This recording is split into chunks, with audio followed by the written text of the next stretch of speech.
Como é que o pecado de Adão se tornou o pecado de todos os seus descendentes? Todo o gênero humano é, em Adão, sicut unum corpus unius hominis, como um só corpo de um único homem, Santo Tomás de Aquino.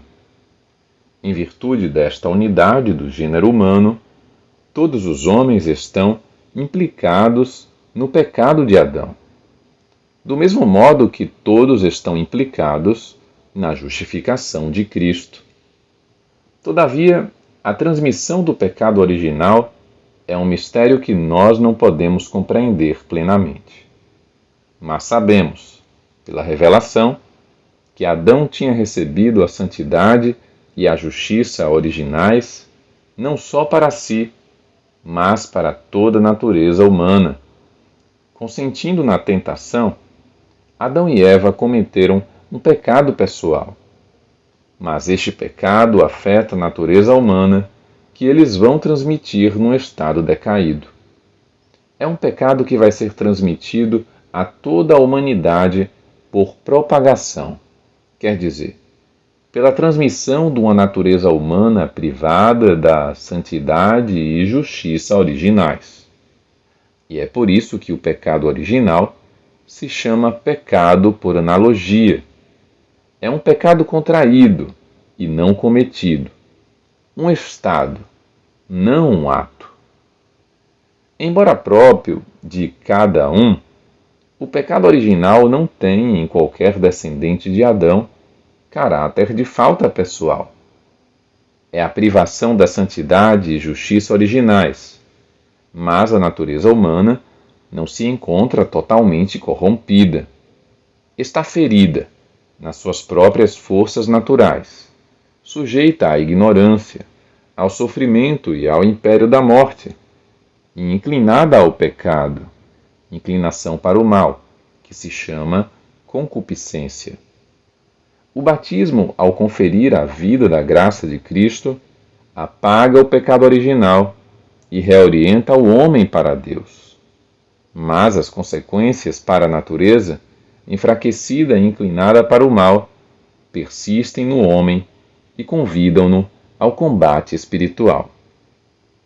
A doutrina da Igreja sobre a transmissão do pecado original foi definida sobretudo no século V, particularmente sob o impulso da reflexão de Santo Agostinho contra o pelagianismo, e no século XVI, por oposição à reforma protestante.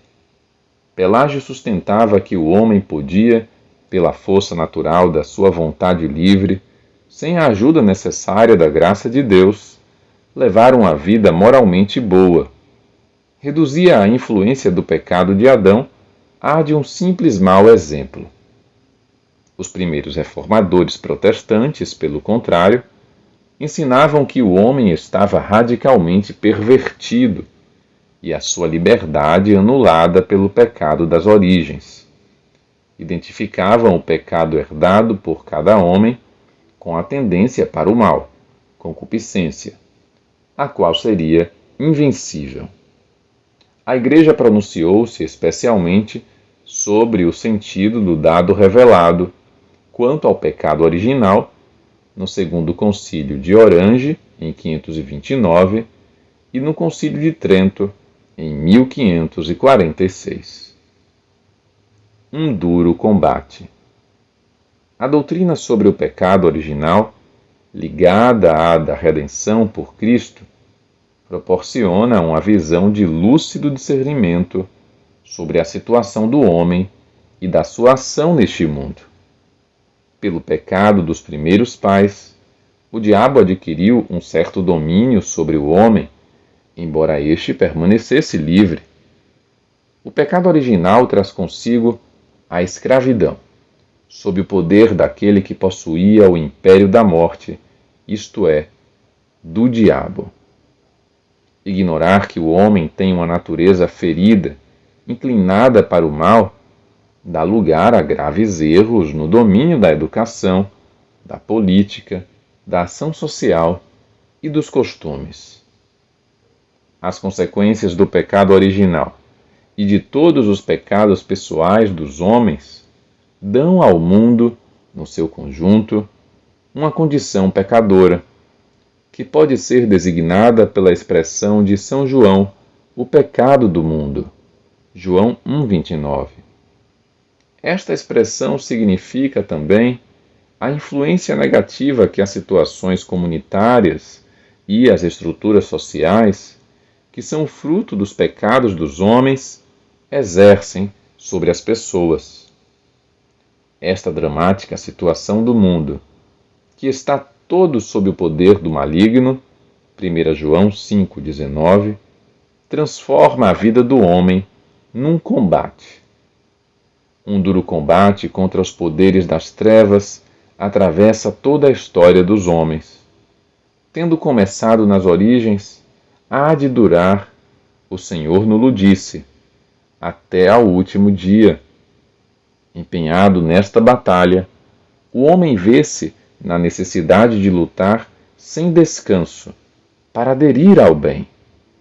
Só através de grandes esforços é que, com a graça de Deus, consegue realizar a sua unidade interior. Segundo o Concílio do Vaticano, Constituição Pastoral Gaudium et Spes.